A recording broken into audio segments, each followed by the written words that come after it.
రాజేష్ మరియు అంజలి ఇద్దరూ ఆ మార్గంలోనే కనిపించకుండా పోయారు. ఆ ఊరు, పోలీసులు, అక్కడున్న ప్రభుత్వం దీనిని సెల్ఫ్ డిసపియర్ కేసుగా ముగించారు. కానీ ఒకే ఒక వ్యక్తి మాత్రం ఆ దారిని మూసివేయటానికి సంకల్పం చేశాడు.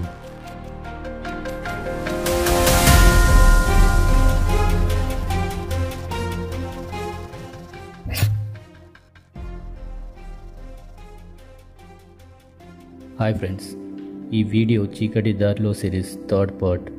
ఫస్ట్ అండ్ సెకండ్ పార్ట్ చూడకుండా ఈ వీడియో చూసే వాళ్ళకి స్టోరీ అర్థం కాకపోవచ్చు. So first and second part video links డిస్క్రిప్షన్లో ఇస్తాను. ఆ వీడియో పూర్తిగా చూసి ఈ వీడియో చూడండి. Thank you.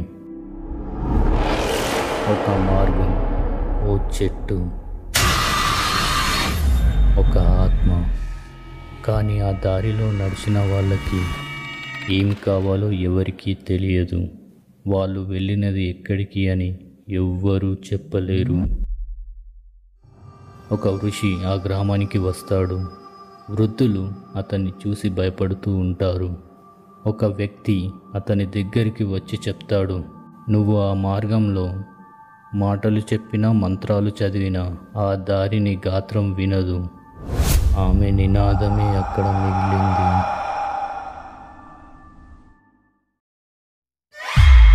ఋషి శర్మ తను ఒక మంత్రవేత్త మరియు శాప సంహార పరిశోధకుడు. గతంలో ఇతనికి నాగమణికి సంబంధం ఉంది. అతని తాత ఆమెను పూజారి ముసుగులో మోసం చేశాడు. ఋషి చావు బతుకు మధ్యలో ఉన్న శాంతి ఇంటికి వెళ్తాడు. ఆమె ఋషితో, నీ తాత చేసిన పాపానికి తీరే తీర్పు ఇదే. నువ్వు నెరవేర్చకపోతే ఇంకా ఎన్ని జీవితాలు తీసుకుంటుందో ఆ దారి. ఆమె ఒక పురాతన మంత్ర గ్రంథాన్ని అతనికి ఇస్తుంది. దీనిలో ఒక శక్తివంతమైన శాప సంహార మంత్రం ఉంది. కానీ దీన్ని చదవాలంటే ఒకే ఒక్క నిబంధన. మంత్రాలు చదివే ముందే నీ లోపాన్ని ఒప్పుకోవాలి అని చెప్పింది.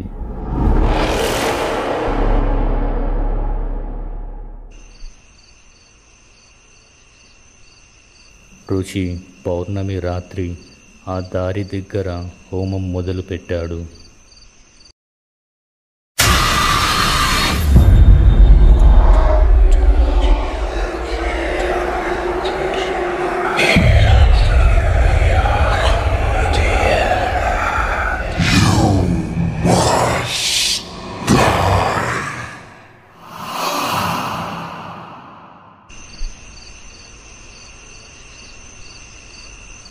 మంత్రాలు చదివే ముందు చెట్టు దగ్గర మౌనంగా కూర్చున్నాడు.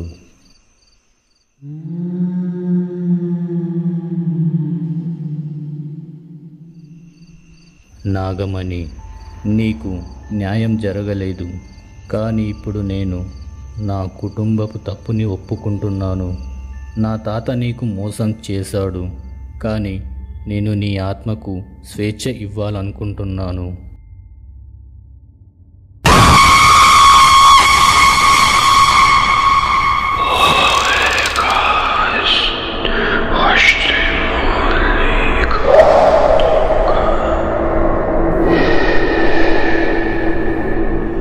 సమయంలో చెట్టు చుట్టూ చాలా ఆత్మలు చేరుకున్నాయి. ఇంకా కాదు, ఆమె ఇంకా వెళ్ళలేదు, ఇక్కడే ఉంది. హోమానికి మధ్యలో ఆకాశం నలుపుగా మారిపోయింది. ఆ దారి మధ్య ఒక అగ్నితో ఉన్న నీడ దర్శనమిచ్చింది. నాగమణి ఆత్మ మాయనో మోక్షమో కాదని అర్థమైంది. ఆమె ఇప్పుడు శాపం కాదు, ఆమె ఇప్పుడు దేవత కాదు, ఆమె చీకటి దారి స్వరూపం. ఋషికి ఒక ప్రశ్న వినిపించింది. నన్ను ఆపాలని ఎందుకు కోరుతున్నావు? నీ మనసులో ఇంకా అహంకారం ఉంది.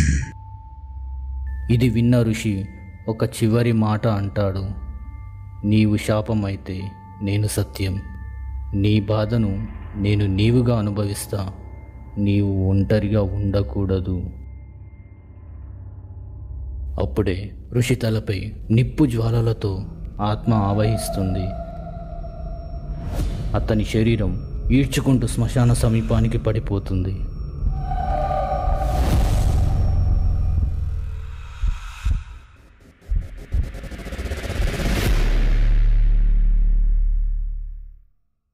రెండు సంవత్సరాల తర్వాత మొట్టమొదటిసారి ఆ దారిని ఎవరు తాకకుండానే ఓ వీధి కాంతి వెలుగుతుంది.